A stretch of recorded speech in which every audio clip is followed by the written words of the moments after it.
Life Management Science Labs would like to acknowledge that we live and produce this podcast on the traditional lands of the Wurundjeri people.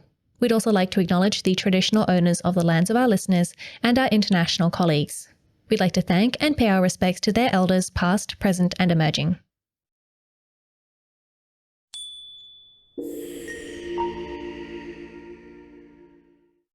Hi everyone, and welcome to Room by Room, the Home Organisation Science Insights podcast, produced by LMSL, the Life Management Science Labs.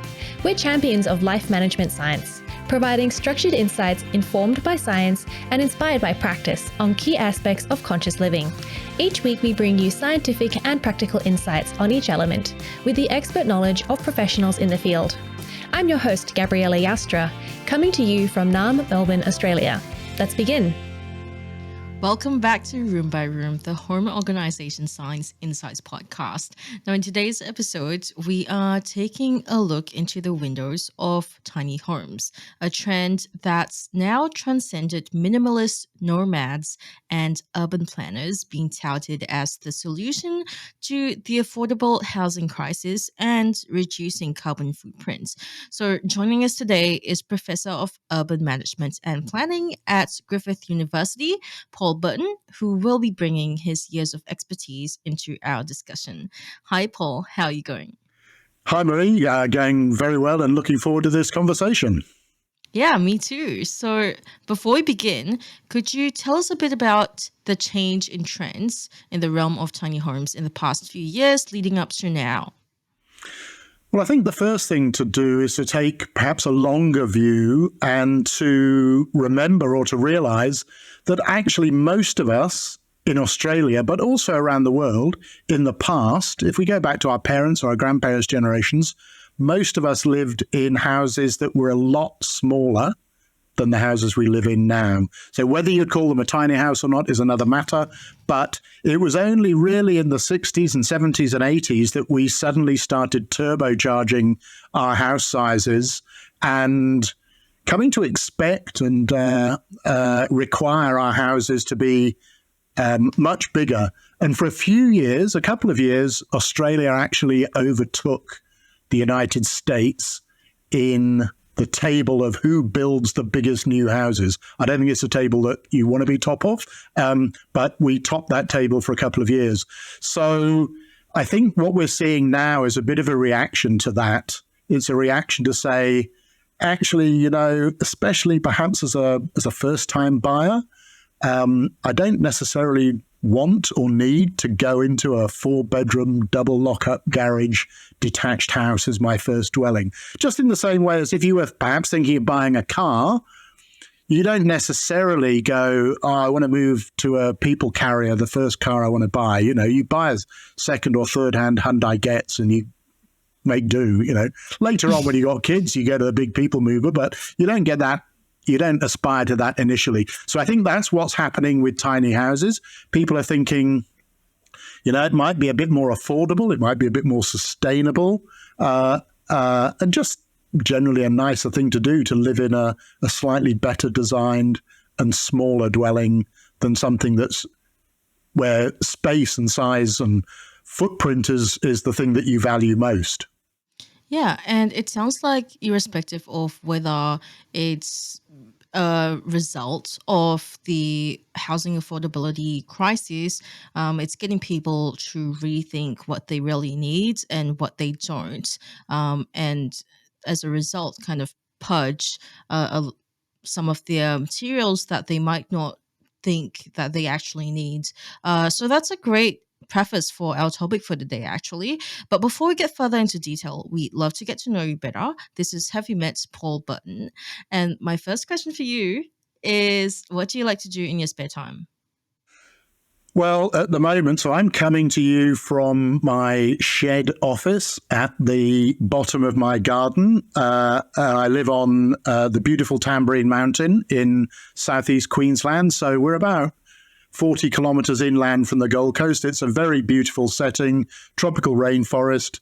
I'm looking out of my window now at tropical rainforest, which is fantastic, but you have to put in a bit of work to stop it taking over everything. At the moment, we're coming into winter, but for the last few months, we've had a lot of rain and it's been very hot, so things grow very quickly. So keeping on top of my garden has been a pleasurable thing that I do in my spare time, and I'll continue to do, no doubt, in the future. That sounds like a really therapizing is not a word. Therapeutic pastime. So are there any plants or crops of yours that you're extremely proud of? Oh, well, the ones I get most pleasure from probably are the things that actually they're not there because I've deliberately planted them. So we end up with lots of these tiny little tomatoes, little ones that are that big, little cherry tomatoes that self-seed. So we compost all our organic waste. And when I put that down on my veggie beds, clearly it's still got a few things left in it. And then suddenly you find these tomatoes appear. A couple of months ago, we had my veggie beds and the cage that protects them from the hungry possums and the bandicoots suddenly became overrun with butternut squashes. I hadn't planted butternut squashes. I don't know where they came from. It must have been some seeds. We must have had some butternut squash, and the seeds got in the compost. The compost went on the ground, and suddenly these things, and they grow like crazy. They were going everywhere, and they were hanging from the ceiling. So just after Christmas, we had a bumper harvest of butternut squash. So it was butternut squash and butternut curry and butternut stew for most meals. But it was accidental, and that's what I like, because I'm not very good. If I go out and I buy some plants or some seeds and I put them in, usually they don't turn out very well. But it's the ones that just appear naturally that I probably get most pleasure from. That sounds incredible, and I wish I had that luxury of space to do that. So, what's your favorite dish that you've made from any of your harvests? Oh gosh, that's a butternut squash risotto is very nice indeed. I mean, you can put butternut in pretty much everything and anything, and I'd say it enhances it. But if you get them, you cut them in half, roast them in their skins, and then scoop the flesh out. You can put it in anything, and it will improve virtually any dish that you make. So if you've got them, if they appear in your garden or in your growing box on your balcony in your apartment, then make the most of butternut squash. That's my culinary tip for the day. That sounds so exciting, and I really hope that I get to do that one day as well. But all this talk about food is making me really, really hungry. So aside from gardening, do you read any books or films or TV shows that you've really enjoyed? Yeah, sure. I have to confess, my reading habits have diminished in the last few years, and I blame it entirely not only on my lack of willpower, but on my iPad. So, I take my iPad to bed with me, and before I go to sleep, I'm looking at stuff on my iPad, and when I wake up, I look at it. My partner, on the other hand, she probably gets through about 3 or 4 books, 3 or 4 novels a week. It's extraordinary. I mean, she's and she's a better person for it. She's a better person than me for it. If I could emulate her habits, I would feel better, and I would be a better person. But the books, actually, if I go back to perhaps when I was closer to your age, the book that probably had the biggest impression on me was Jack Kerouac's On the Road, which is a classic. And I read that when I was at school in England, in a boarding school in England, in Norfolk, which was as far from the environment that Kerouac was describing as you could get. But I could imagine it took me to a different place and inspired me to think about broader horizons and that. So that I haven't reread it for a few years, but that has always been an inspirational book for me. In terms of what I'm watching at the moment, I've just finished. If you haven't seen it, I'd highly recommend it on Netflix. It's the latest adaptation of Patricia Highsmith's or Ripley character, starring it's got Andrew Scott and Dakota Fanning in it. It's shot in black and white. It's set in various parts of Italy, in Venice, in Rome, down on the Amalfi Coast. The photography, the cinematography is absolutely stunning. And the story, I mean, it's been made into lots of different versions of films over the years, but it's absolutely fantastic. I'd recommend that. And I did see actually, I saw a good film of just at the end of last year, I think, when I was in New Zealand at a conference, and had there was a very nice kind of art cinema just around the corner from where I was staying.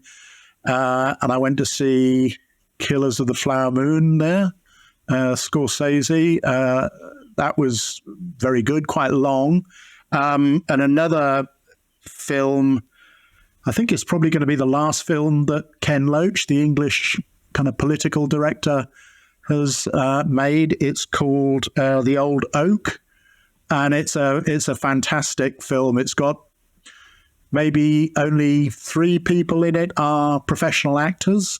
The rest of them are locals. It's set in a small town in the north of England, and that's been in decline since the mines closed 30 years before. And it's a story about what happens when a busload of Syrian refugees arrive to be placed there. So people who've come from, a completely different part of the world, and how they're treated and how they get on variably with the locals, or how some locals warm to them and take to them and embrace them, and others don't. It's a very moving film, but it's a very good one, and as most of Ken Loach's films are. So yeah, that's what I've been watching and not reading of late. Those sound like excellent picks, but I have to say that the iPad certainly is a blessing and a curse at the same time. But to get a bit more personal, do you have a role model either in your personal life or your professional life? I would say, actually, it's a bit sad. There's a woman who died recently called Patsy Healy. She was a professor of town planning. I'm a town planner. I studied town planning back in the 1970s in London. And Patsy Healy was a young academic then, junior academic, but came and monitored our course, our town planning course. And that was when I first met her. She then went onwards and upwards, became a professor of planning. There won't be a planning academic in the world, I would say, that hasn't heard or read her work, which was fantastic, very inspirational. But she was also just a really nice person. She was the kind of person that, even though she was, as I say, internationally renowned, she would always make time to speak to, young PhD students, junior academics, young researchers. It didn't matter. She didn't, like some do, just kind of dismiss you because she was a kind of famous academic. And she sadly died about a month ago. She was pretty old, but that was very sad. And I would say that she, academically, intellectually, she would have served as a role model for me. I don't know, in my personal life, I don't know about role models, but I used to play football, soccer, when I was younger, and if I could have, I would emulate again the late George Best, Manchester United player, or more recently David Beckham, who before he became a fashion icon was a fantastic footballer, and somebody who got there. He wasn't the most naturally gifted footballer around, but he worked incredibly hard to make himself good. So he had talent, but if he hadn't worked as hard as he did in training and practicing his free kicks and everything else, he would have been a good ordinary player rather than an internationally exceptional player. So again, somebody. I wouldn't say I emulate him with my hard work, but I wish I had when I was still playing football.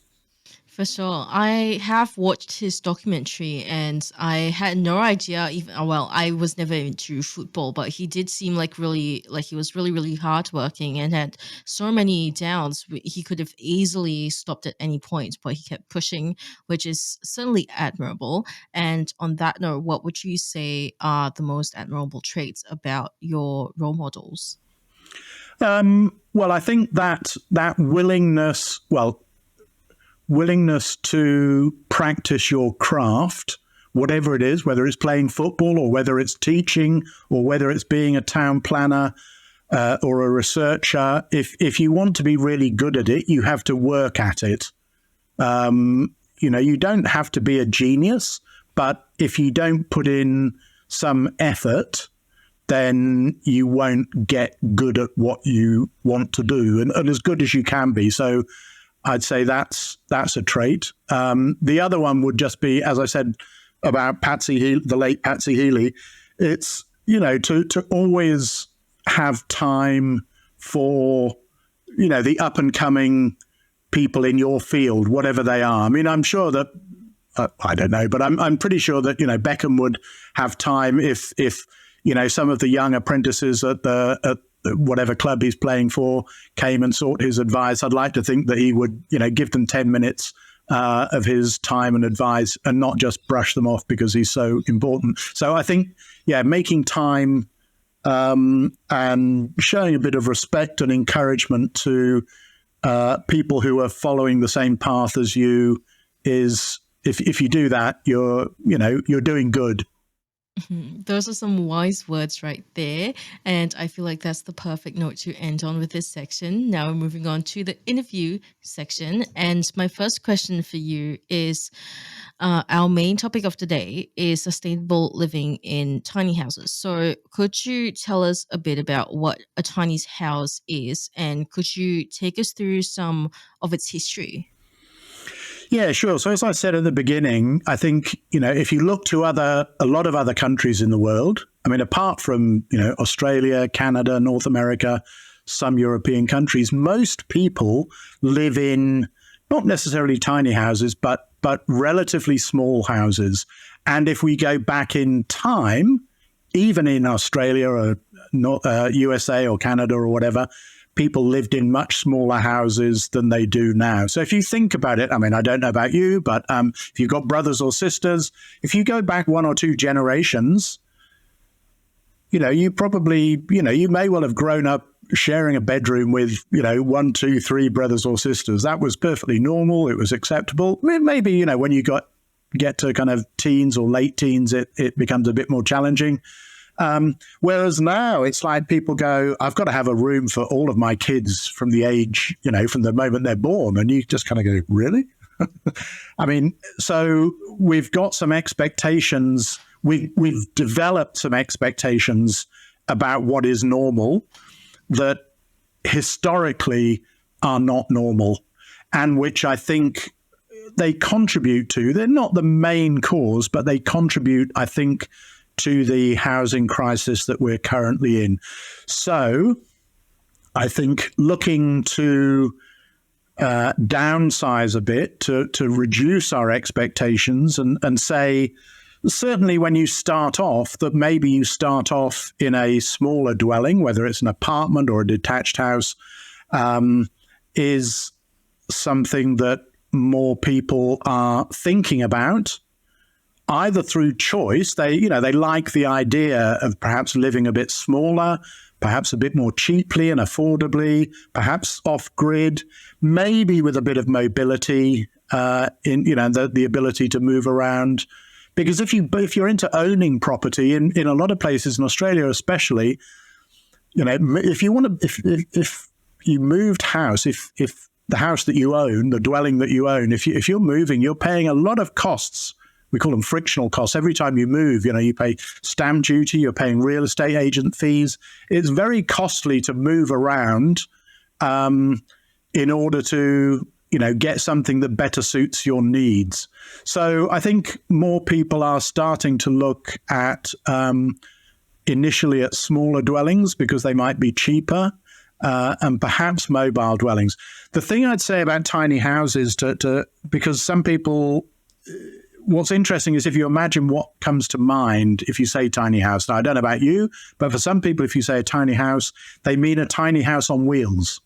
It's something that you could hitch to the back of your car or a vehicle and drive off somewhere. Not quite the same as a caravan. In other words, it's not designed so that it's easily and cheaply moved every day, or every couple of days, as you might with a caravan. But it's something that you just hitch it up to a vehicle and you move it somewhere else. So those tiny houses on wheels are what a lot of people think about. But there are also tiny houses that aren't. They're fixed. I mean, they might be prefabricated, they might be craned in, dropped onto a pad or onto some footings. You could pick them up again, but you're not going to be doing that every week. You're not going to be doing it every few years. But in theory, that you can move them. But we need to think about or bear in mind that distinction between tiny houses on wheels and more fixed, tiny dwellings or smaller dwellings. So you are starting to get there's a market developing now where designers and builders are designing and building and supplying some very smart tiny houses. I mean, they're made out of good materials. They're well designed. They're thoughtfully designed. Some of them, I mean, depending on your budget, they can be very well appointed. I mean, really, seriously. And you spend a lot of money. You could spend $500,000 on a very well appointed, prefabricated, high end fit out tiny house at the moment. You could also spend under 100, or you could buy a shipping container and try and live in that. I don't actually recommend that because shipping containers are good if you're a parcel, but they're not so good if you're to make them habitable to humans. You actually have to spend quite a bit of money, and it's probably better to design one from scratch rather than to try and convert a shipping container. For sure. And on the other hand, how would you define sustainable living, and how do tiny homes afford that sustainable lifestyle?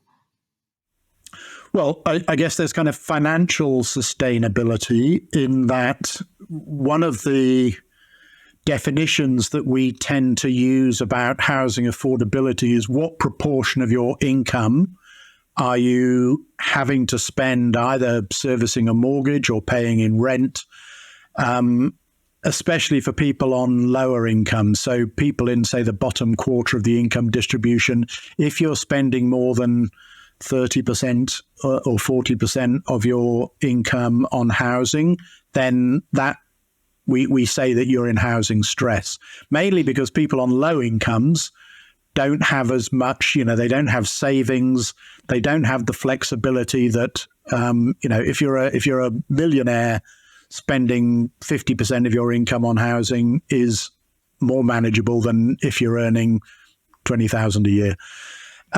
So there's financial sustainability, and this is one of the worrying things. It's not only difficult at the moment to get onto the owner-occupied ladder, more difficult than it's been for many years.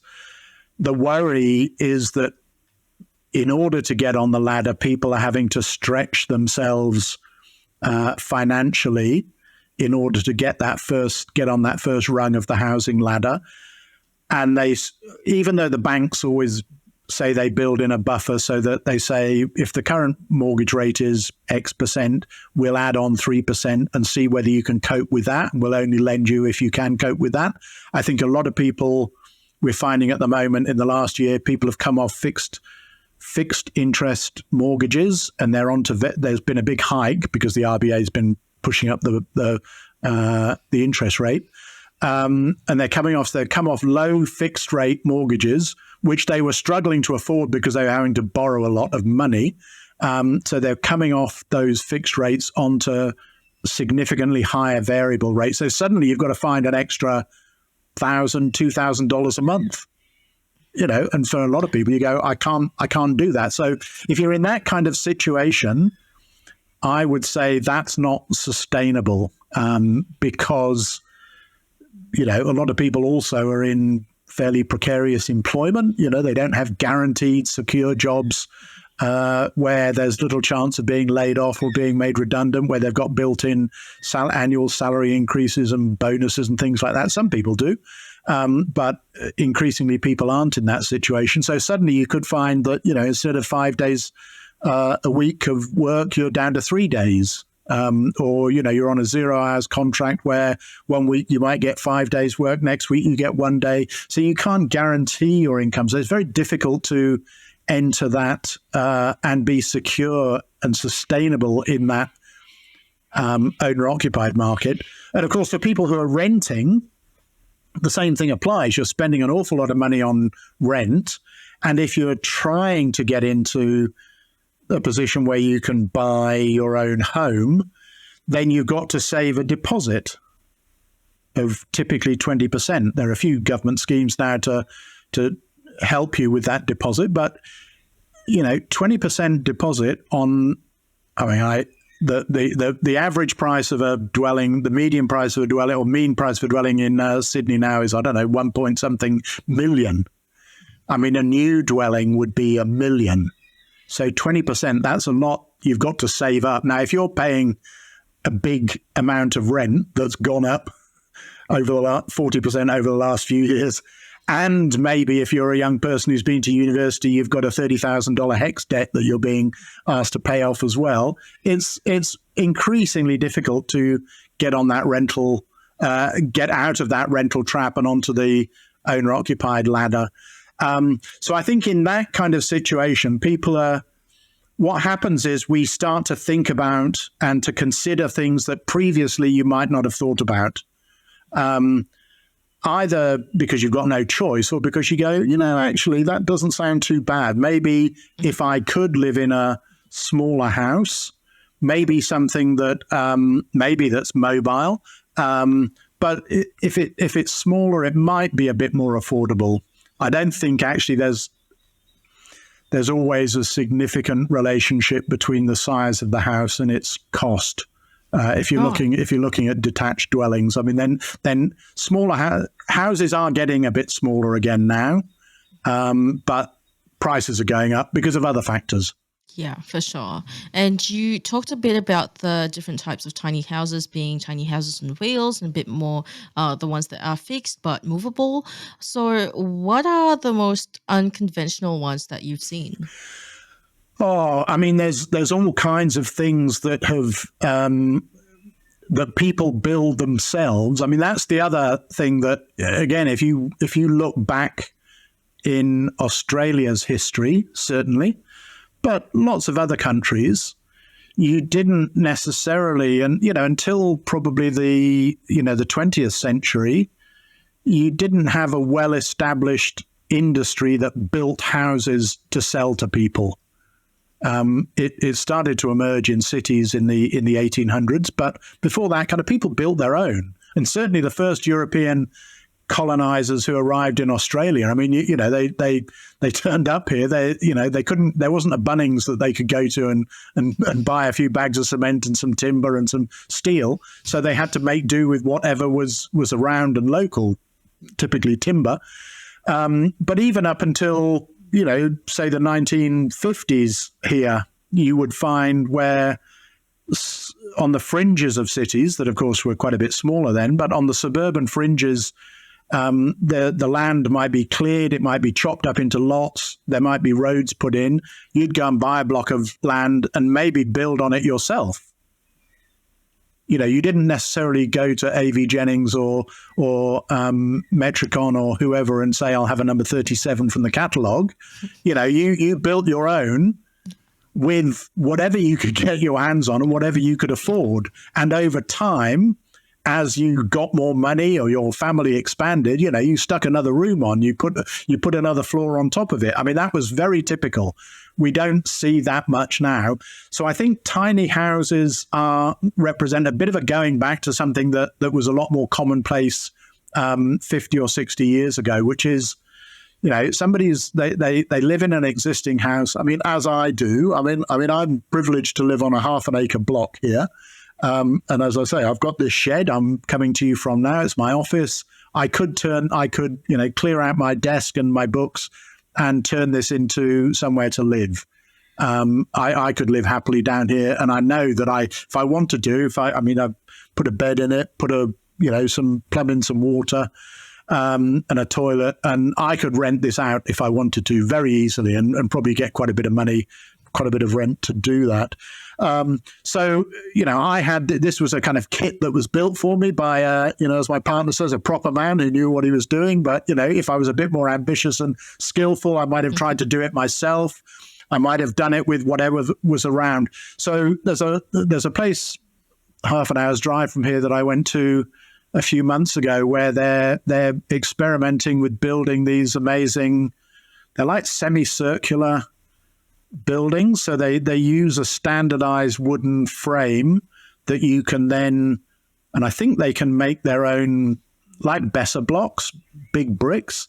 They can make their own, and then they slot into this frame, and then you take the frame away, and you've got, it looks a bit like an igloo, it's a semicircular structure. So, they look quite interesting. The other ones that I've seen that are interesting, they're called the Earth ships. So it's a kind of global movement where they use typically car tires, vehicle tires, because I remember going to a little workshop presentation about these things, and they said there is virtually nowhere on the planet that you can go to where you won't find a pile of old car tires. Maybe in Antarctica, but you can go anywhere and there'll be piles of old car tires that you can access and use. So what they do is they put them down and then fill them with earth, and then build them up. And then they use things like old glass bottles for windows and things like that. Sometimes they cover the whole thing in soil and grow plants on top of it. So they're amazing. They're extraordinary, and they develop them and use them in places. I'm trying to think where. I think it may be in Haiti when they got hit by a cyclone and lost a huge proportion of their housing stock and just needed emergency accommodation. Now you can use tents. That's the typical thing, but they were doing this as a way of, in some small villages, saying, look, we can do this because on the edge of the village there's a great big pile of tires that are there, and we've got a free, and then you fill them with soil. So it's kind of free and substantial and structurally sensible building material. So you do see people turning all kinds of things into dwellings with varying degrees of success. As I say, there's lots. The shipping container is a classic one, because you can buy old shipping containers fairly cheaply, and they're kind of a size that you think, I could live in that, or I could get two, and you can. Yes, you can. I think my point is that to make them habitable, you've actually, you might be able to get a shipping container for $10,000 or something like that, but you'll have to spend another $50,000 making it habitable. Otherwise, it'll cook you in summer and freeze you in winter, and that's not nice. So the other thing. And I've done a podcast with some people in the States who so a whole bunch of people, the American school buses that you see on movies, the big yellow buses, big kind of yellow ochre buses. Well, they're fantastic vehicles for converting into mobile homes because they vary in size, but they're quite big. They're a good shape. And they traditionally are very solidly built. They're very reliable vehicles. So there's a lot of people, there's a very big community in the States of people who live in those buses that have been converted. Again, in some cases, you might just rip the seats out and do something minimal. But some of them are just absolutely extraordinary. If you look at the inside, it's, if you were blindfolded and put in there, the blindfold taken off, you wouldn't know. You'd think, my God, this is extraordinary. And they say, well, this used to be a school bus. So there's lots of opportunities to do things. What I'd say we have to be a bit careful with, though, is whether they're fit for purpose. So tiny houses on wheels have to be roadworthy, because you're towing them or you're driving them on the road, and you don't want them to, cause accidents or be unreliable and unroadworthy vehicles. If you build, you could build a structure, and of course, if you go to some kind of slum or shanty towns or barrios in countries around the world, people will build their homes out of whatever they can, and old packing cases or pallets or whatever, and they work up to a point, but if something goes wrong, if there's a fire, it's pretty horrendous. So thinking about, and in Australia you need to think about, well, okay, if I'm going to build something in an area, where I am, we're probably okay because it's subtropical rainforest, so it's not too flammable. But actually a couple of years ago we had no rain for 6 months, and the dripping wet rainforest was not dripping wet. It was dry and crumbly, and we were getting pretty worried that if something sparked, then our rainforest could catch fire. If you're living in that kind of environment, you don't want to be living in a wooden structure that's going to catch fire very easily, or in a place that might be susceptible to flooding. You want to go, well, what happens if there's a heavy prolonged downpour that we had here back on New Year's Day? Are you going to be able to withstand torrential rain, or is it going to soak the place or wash it away? So you need to think about those kind of things, and also just the interior design. Again, some are exceptionally well designed and thoughtfully designed, but sometimes people do things that aren't necessarily the most sensible. The classic one is in some tiny houses, especially tiny houses on wheels, because you can't there's a limit to the width because they've got to go on the road, so you go up a bit. So your sleeping area is often a mezzanine that covers half the floor area, and then you go, okay, that's fine, I've got to get up to the sleeping area. Is that a ladder or is it some stairs? And you go, well, whatever. And then people do ingenious things like they go, well, the stairs, actually, each one of those could lift up and is storage. You go, fantastic. It's not only a staircase, it's storage. That's really smart. It is really smart, unless you design it in such a way that somebody might lift the lid, put something in there, forget to put the lid back down again. You get up at 3 o'clock in the morning to go to the bathroom, walk down and put your foot in the open storage thing, not realizing that your partner, perhaps soon to be ex-partner, forgot to put the lid down, and you've just broken your leg and you're lying there and screaming in agony. So we have to think about some of those things. One thing, again, there's maybe a kind of age generational discussion we can have here. You might be perfectly happy and comfortable climbing up a set of stairs and crawling onto an elevated sleeping platform. I can tell you that when you get to my age, it becomes increasingly problematic. You go, I can do that, really. It's a bit like, you go, when I was a 20-year-old student, I very happily slept on a mattress or a futon on the floor. Now I can get down, but I have to be helped to get up from the futon on the floor. So there are designs, there are things that suit some people that don't suit others. So you need to think about the interior design. You need to think about the exterior design of some of these dwellings to make sure that it's appropriate for where it's mostly going to be. Yeah, and on top of that, also ensuring that it's functional for you as a person.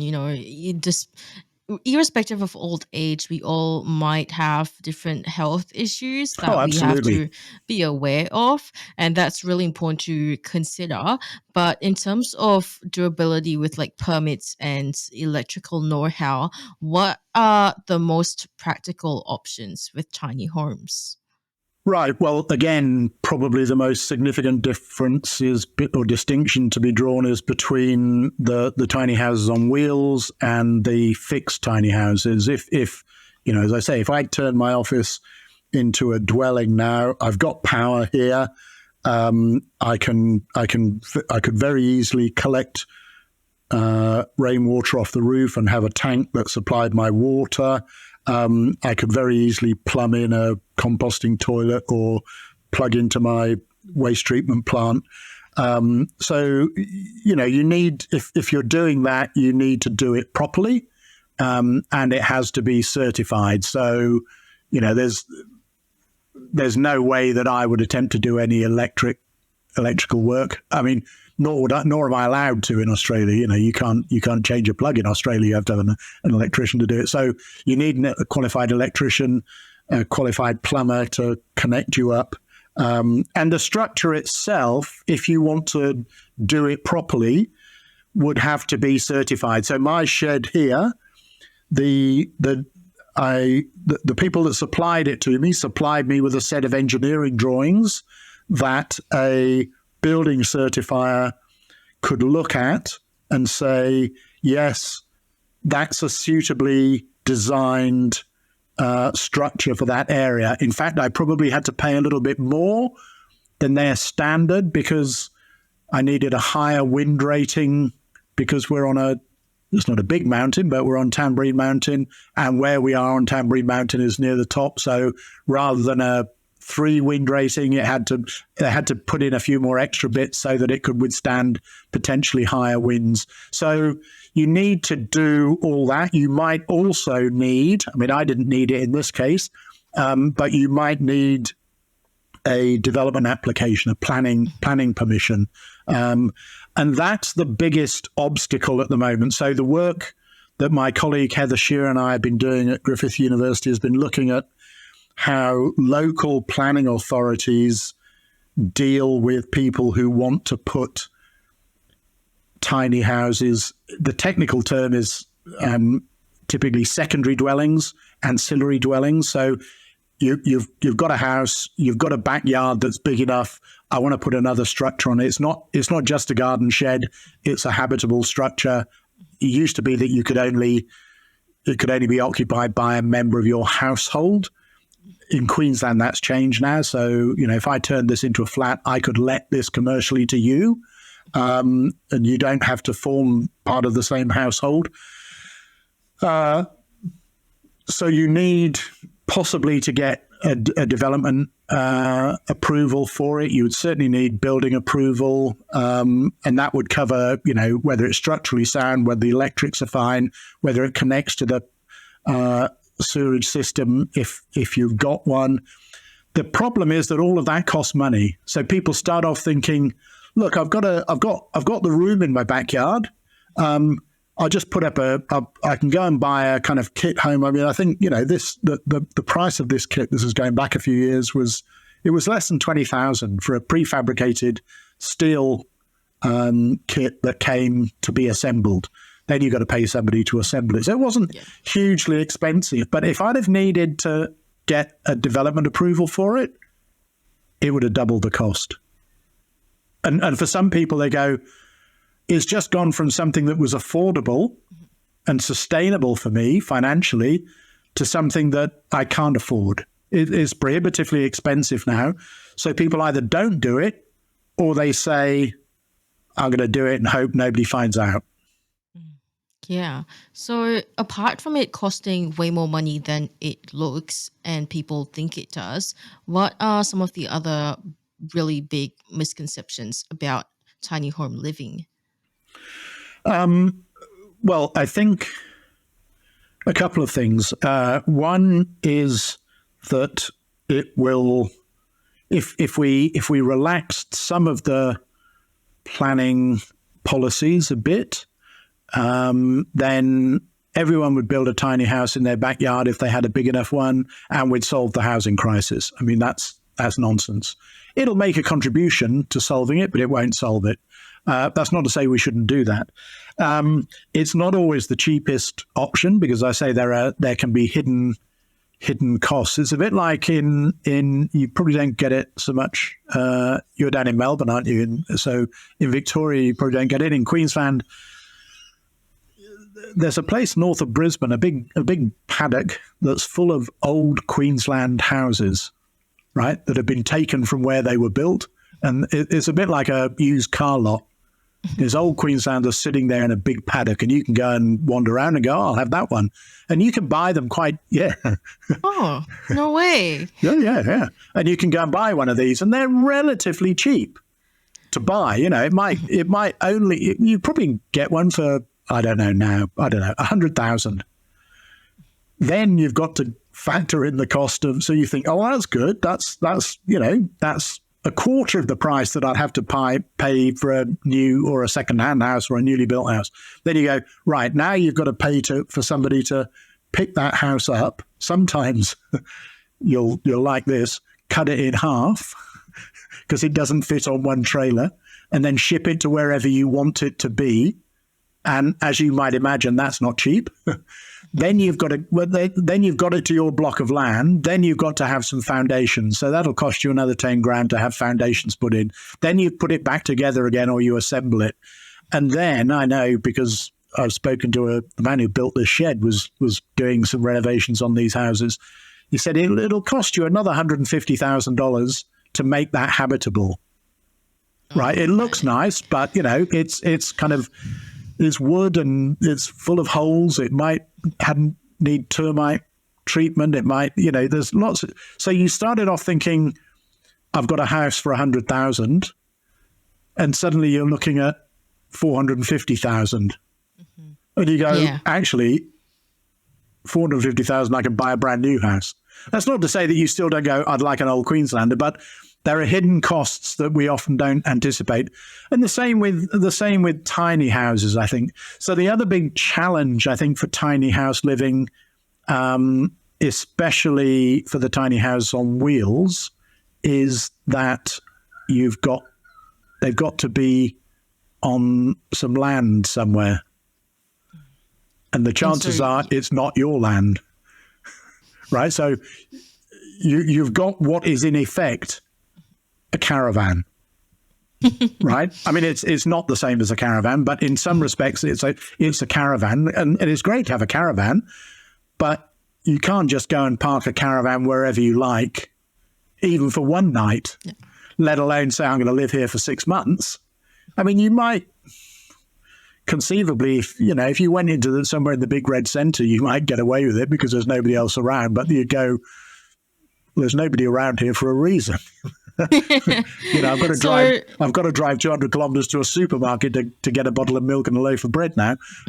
So you've got to then have somebody who's willing to let you put your tiny house on their land, and you may find people like that. I mean, you might go, my parents have got a bit of acreage out in, because they live out in somewhere, and that's fine. But it might be that, somebody says, yeah, you can come and buy your tiny house, but I'm going to charge you rent. You go, well, that's fair enough. But, then it depends how much rent they charge you. So I've spoken to some people who really like the idea of tiny house living. They've worked out that they can afford to buy themselves a tiny house on wheels that suits their purpose. And then they kind of go, oh, where am I going to put it? And you go, yeah, you probably do need to think about it. You do need to think about that, because you can't just put it wherever you like. And similarly, if I were to get a tiny house on wheels, and I couldn't get it into my backyard here, but if I parked it at the front of my house, or if you had lived in a house, you had a caravan in your front drive, you can do that. You can park a caravan in your front drive, no problem, if it can fit. You can't live in it. Mm-hmm. You can't occupy it. Most councils will say nobody can live in that caravan for more than, say, 30 nights.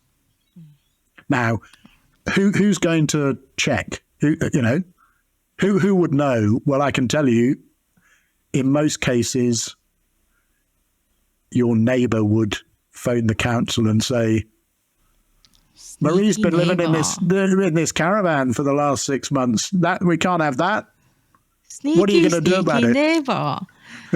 Well, unfortunately, that's quite common. I would say that So it's a bit like building a structure in your backyard. If you just decide that getting all those permits is too much, some people will say to you, it's better to ask for forgiveness than permission, and you only have to ask for forgiveness if somebody finds out.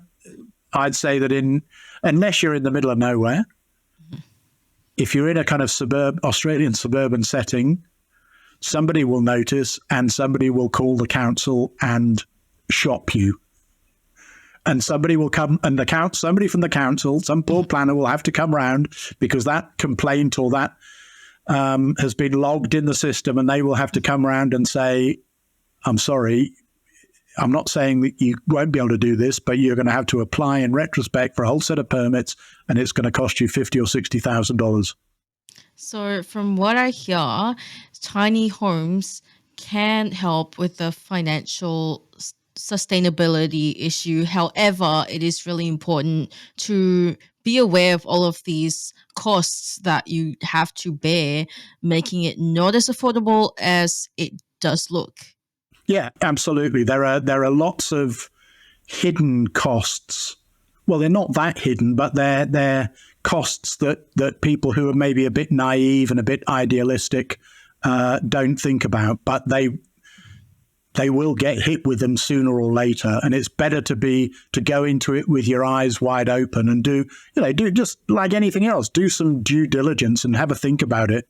I bought a tiny house on wheels where, do I know anyone with any land that's going to let me park on it and live there? Do they have permission to do that? How much is it going to cost me? Have I got at the moment you go, I've got a fantastic tiny house on wheels, but going back to what I said earlier, I don't own a Land Cruiser. I've got a Hyundai Getz, and if I hitch this to the back of a Hyundai Getz, we're not moving anywhere, So it's like, now I've got to buy myself a big vehicle that's capable of towing this around, and actually that's going to cost me $50,000 to buy one of those, Yeah, it's like buying an electric guitar without buying an amplifier and realizing later on that you've got to buy the amplifier that costs maybe it can cost you $50 in Marketplace, but chances are if you want a good one, it's going to cost a lot. You're not telling me this from personal experience, are you? No, I'm definitely not. But you know somebody who's done it. Yes. No, you're absolutely right. You're absolutely right. Yes, you just got to think about all those costs. So the other thing I would say is that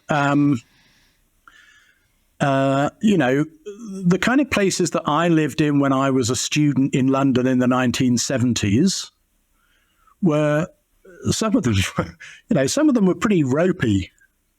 Some of them ropey. Sorry, I don't know, shonky, dodgy. I know that word. I know dodgy. I knew the last one. We got it on the last try. That's good. But as a 19-year-old student, that was fine. I didn't care. They were relatively cheap. There's no way I would live in some of those places now. No way. But 50 years ago, I was perfectly happy to. So if somebody in their 20s decides that tiny house living is something that they like the sound of, they approach it thoughtfully and sensibly, and it works for them, that's fine. They might do it on their own or with their partner. And then maybe a few years down the road, there's another member of the household. You've got a kid, and it's absolutely, I wouldn't say that it's impossible to, live with a family and raise kids in a tiny house or a converted van or anything like that. It absolutely is. And lots of people do it. But for some people, they go, right, it was great when it was just the two of us. Now there's three and a fourth on the way. I think we've got to look for something else. Now, whether that means they, go immediately to a 4-bedroom double lock-up detached house built by A.V. Jennings is another matter. They might just say, well, actually, we've got some land. The tiny house that 2 of us lived in very comfortably, we'll buy another one and, put the kids in there. And when the kids get older, we'll buy another one and they can go to the end of the paddock because we don't want them living too close to us, So if you've got the space and the capacity, it's a way to cope with your changing circumstances and expectations. Right. What you want, what's good for you now, probably won't be what you want and what's good for you when you're my age. So we just need to think, I may not be here, but that's the same with anything. You start off, you buy a 1-bedroom apartment, then you move up to a 2-bedroom, then you get a detached house. And then at some point, actually, you start downscaling again because you go, well, when there were 5 of us in the family and we needed a backyard for the kids to run around in, we needed this big house. The kids have grown up and left home now. I don't want to spend all my spare time gardening and coping with the weeds.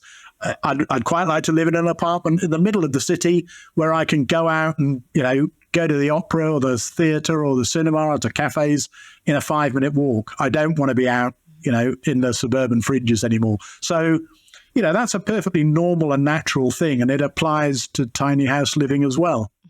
Yeah, so it's pretty modular as well. It offers that modularity. Yep. But it's just in a non-orthodox manner. So that's been such an interesting conversation to have with you.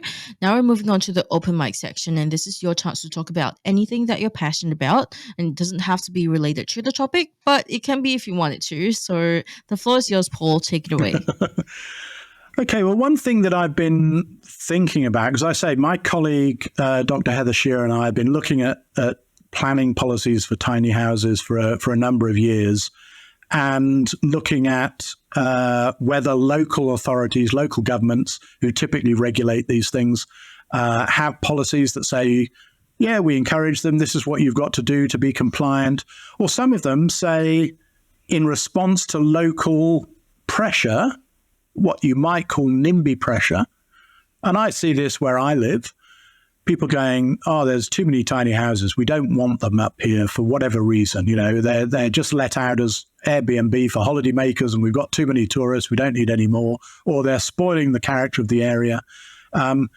So one of the things I'm interested from a kind of sociological point of view is why there is sometimes so much hostility, especially to the mobile tiny house living, to living a relatively nomadic lifestyle. And I find that really interesting, especially in Australia, because, there's a well-established tradition, which is probably, growing of grey nomads, people of my age who, we retire. And what do? You go, I'm going to buy a Winnebago and drive around the country for a few years, and see Australia. And there are large numbers of people like that who move around. You see it in the States as well, the snowbirds who go from, the cold north down to Florida to escape the cold northern winters. So there is a tradition that's kind of accepted and respectable. On the other hand, there's a kind of hostility to that kind of nomadic lifestyle of being unsettled. Mm-hmm. Have you discovered anything about why that might be? Well, I've only been thinking about it myself. I haven't yet had the chance and the time to kind of go out and explore this by talking with other people. But I think that there's one way to kind of look at it in the Australian context. And that is that when Australia was colonized and settled, from the 1780s onwards, it was about settlement. And part of the justification for claiming Australia and not entering into any kind of treaty with Indigenous Australians was this notion, which we now know was a fiction, that it was an empty land. There's this phrase called terra nullius, that says Australia was the empty land. And there were a few people here. This is the narrative at the time. There are a few locals, a few Indigenous natives here, but they had no significant connection with the land. They just wandered around. They lived a nomadic existence, and therefore they were uncivilized. And what the European settlers, the colonists, were doing was settling that land. They claimed that land erroneously. It took until the Mabo decision, in the whatever it was, 1980s, to dismiss that fiction. But that's been a powerful, perhaps a bit kind of subliminal aspect of Australian colonization and settlement, is that it's about being settled. And what I want to explore is whether some of this hostility to people who choose to be unsettled is what some people find quite disturbing, because it's like, oh, but that's not what we came here to do. And maybe that's what the original inhabitants did. I mean, there's increasing evidence that wasn't the dominant characteristic of Indigenous life. They weren't wandering around aimlessly, living a nomadic existence, eating berries wherever they could find them. I mean, it wasn't like that. It was much more organized and much more settled anyway. But it was the fiction that's persisted for a long time. So I'm, and if you look in other countries, so say in the UK, where I'm from originally, and in parts of Europe, a lot of hostility to travelers and gypsies, deep-seated hostility that's been there for centuries. And I suspect there's similar thinking behind that if you're not settled, that's quite disturbing. You've chosen to just kind of move around and to not to be anchored in any one place. So that's one of the things that I'm currently thinking about and wondering how I might explore this, whether it's something that I do some research on by talking with people. It's not clear whether people would be comfortable talking about that, but I think it's quite interesting. The other thing, again, this is actually a bit related to housing and the housing crisis.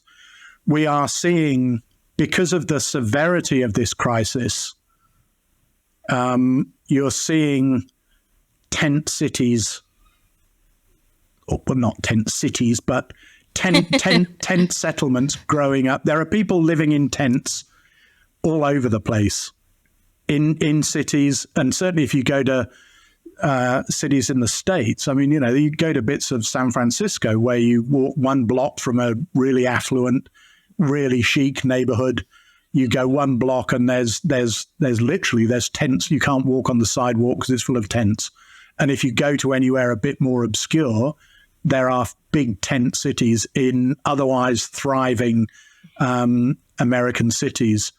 So I think we're seeing more of that, and how we deal with that collectively is becoming quite challenging, because in the past, it was easy. I'm not saying it was right or good, but it was easier to kind of say, oh, the people that live rough and on the street, sleep in doorways or sleep on park benches, or maybe have a little swag or a tent, in the corner of a park somewhere. They're people who they've brought it upon themselves. They've got drug or alcohol problems, or they're mentally ill, or there's some kind of character defect. And for sure, lots of people with those kind of problems find themselves in that kind of situation. What we're seeing now, though, is that more and more people are forced to live in their cars or in tents. And then you speak to them and they go, yeah, I mean, I've got a job. I'm in full-time work, but it doesn't pay anything like the rent that I need to get an apartment, if there were any apartments available, I mean, the classic thing with older women, there's lots of older women who, for a variety of reasons, find themselves, they can't live in the family home. Their husband's died, or they've split up with their partner, they're fleeing domestic violence, and they're living in cars. It's like your auntie, it's my granny. It's like, this isn't a kind of alcoholic man. This is one of your relatives, through no fault of their own. And how we deal with that, I think, is becoming increasingly challenging. So, and if you then look at areas that have been affected by natural disasters, so just, if I drive south from here for a couple of hours, I get to Lismore, northern New South Wales, Northern Rivers. 2 years ago, they got absolutely smashed with the biggest floods that had ever been recorded. Thousands of dwellings were destroyed or made completely uninhabitable. And, they're still really struggling there. Lots of people are still suffering. They haven't received compensation. They haven't had their houses bought back by the government. They can't get tradies to come and fix them. One of the things that has happened is that in that whole area is they've now identified some sites where they've brought in what are in effect tiny houses, prefabricated small houses, 200, plonked them down somewhere because they need, there's no alternative. So we're now contemplating, you'd have never have done that before those floods or even thought about it. People go, that's outrageous. You can't expect people to live in that. I know there's a housing crisis, but, we can't. Now we're having to go, I mean, up in Brisbane here, there was a quarantine facility that was built with a few hundred bed spaces that was going to be used during COVID as a quarantine camp. It's out of the city. It's near the airport and the port. It was never used for COVID because it wasn't ready in time. It was going to be, there was talk about using it for emergency accommodation. The federal government own it and have just said, no, we're going to use it as it's going to be converted into a police training facility or something like that. There's a lot of passionate argument going on at the moment saying, look, we've got people living in tents in the Botanic Gardens in the middle of Brisbane. Why can't they go and live in somewhere like that? It's not ideal, but it's better than a tent. So exploring all these different options in a severe housing crisis, and I don't think anyone who has looked at the causes of this housing crisis is saying it's clearly going to get better, significantly better over the next 10 years. I've seen nothing that says if we work really hard, we might hold it at the current level, but it will probably, for a whole variety of reasons that are quite difficult to control, it will probably get worse. So these challenges are going to get worse. And the whole tiny house or alternative forms of living fit, that they exist in that context. So to some extent, I'm optimistic that people will start thinking outside the box, thinking of, what might be considered unconventional forms of housing that in the past were normal, but haven't been seen as normal for quite a few years. And we started to go, actually, maybe living in somewhere that's well designed and small is no bad thing. Maybe living in something that can be picked up and moved for whatever reason. We need to use the land for a different purpose. We know there's a bushfire coming. We know there's floods coming. We can pick them up and move them somewhere else. What's wrong with that? Yeah. I hope that we get to a place sometime soon where people do realize this. And it sounds like your interest in the hostility towards mobile people would be really helpful to that conversation. So thank you, Paul, for joining us today and sharing your wisdom with us, your expertise with us. And in all the different facets of tiny home living, I feel like I learned so much from this. Now, if our listeners want to find out more about you and what you do, where can they go? I'm on LinkedIn, so if you look at Paul Burton on LinkedIn, there's probably a few of us, but you'll probably spot my one. pretty easily, and there's contact details there. Or if you go to the Griffith University, I can send you something if you want to post it later. You can go to the Griffith University website and see some of my other academic and kind of not so academic work on this topic and read about that. So yeah, it's been great. Thank you very much for the opportunity to talk, and thank you for your insightful questions. I hope it was interesting to you and to your listeners, and it's been very good fun and a privilege. So thank you. It's been such an interesting conversation, I have to agree. Now, we'll link all of those links in the show notes if you want to check it out. And thank you everyone for tuning in to Room by Room, the Home Organization Science Insights podcast. We'll catch you in the next episode. You've been listening to Room by Room, produced by the Home Organization Science Labs, a division of LMSL, the Life Management Science Labs. More episodes like this from across 10 life management perspectives can be found by searching LMSL on Apple Podcasts, Google Podcasts, YouTube, Spotify, and other podcasting apps available on your smart devices.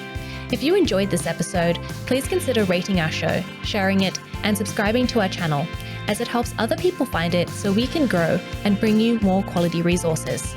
More of our work can be found on our website at ho.lmsl.net, where you can join our movement. I'm Gabriella Yastra. Thanks for tuning in.